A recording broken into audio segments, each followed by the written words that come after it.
million settlement to Taylor's estate.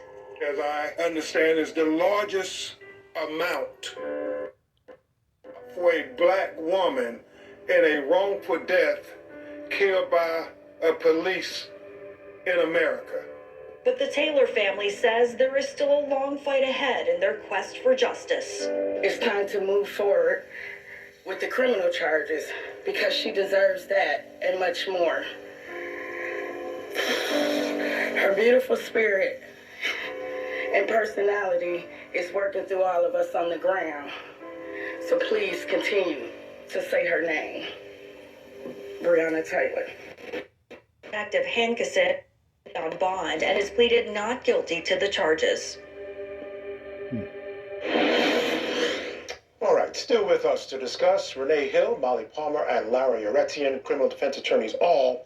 I'll start with you, Renee Hill. You know, the big question for me here, there were some questions as to the case that was presented to the grand jury. But my question is, do you think, without the notoriety surrounding this case involving Breonna Taylor, do you think there would have been charges against Hankinson? If there weren't all of the notoriety and the uproar for Breonna's death, I don't think there would have been any charges. I think it's absolutely disgusting. There's been no accountability for her death whatsoever. And the fact that only one officer is charged here and it's not even in connection to her death is absolutely disgusting. And I understand that it was presented to the grand jury and this is what they returned, but the prosecution has a way of presenting cases that make them come out a certain way. And in my opinion, that's what happened here. All right, a lot of people would tend to agree with you. Molly Palmer, you know, we put our officers in difficult situations. This feels that way to me. They're in this firing, there's hail of bullets. A couple of the bullets go astray. That's what they're charging him with. Is it a strong case for prosecutors? Yeah, and you know what else would be a strong case would be a case that charges these officers for the death of Breonna Taylor. And as I often do, I agree with my colleague Renee, it's disgusting. I mean, Breonna Taylor is such a victim. She's a victim of this country's failed war on drugs. She's a victim of an over-militarized police state. She is a victim who is never going to have her day in court. And here I am defending people who are accused of far less victimless crimes. It makes me, it really is sickening. If you do this work day in, day out, and when you heard that there was not going to be an indictment handed down for Breonna Taylor's death, I mean, it is just where we are in America with the criminal legal system, and I find it atrocious. And there is still time, you know, for some semblance of closure, I guess, for the family. And I know they have a civil settlement, but, you know, at the end of the day, the cops needed to be charged, and they weren't. And it's disgusting. Lara Yeretzian, let me get you in on the conversation. You know, Molly states a pretty strong case there.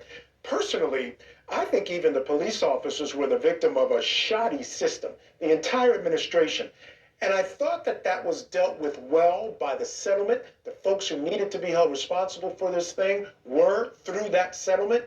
The officers were there, they were put in, and we've documented this, they were put in a very difficult position. They faced fire, one of their guys was shot, they shot back. Do you agree with Molly that perhaps the right thing in this case would have been charges against the officers?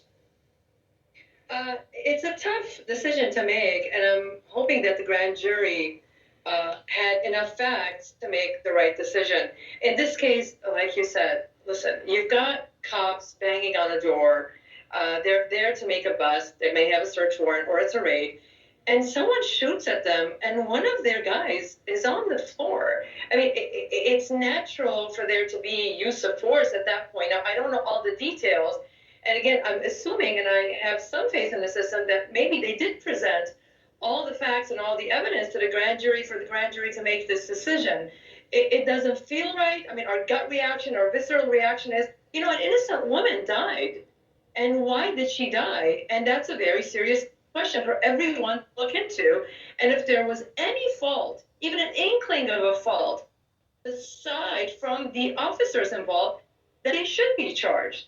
But again, I try to have faith in the system and in the grand jury. And I'm assuming here, you know, the best case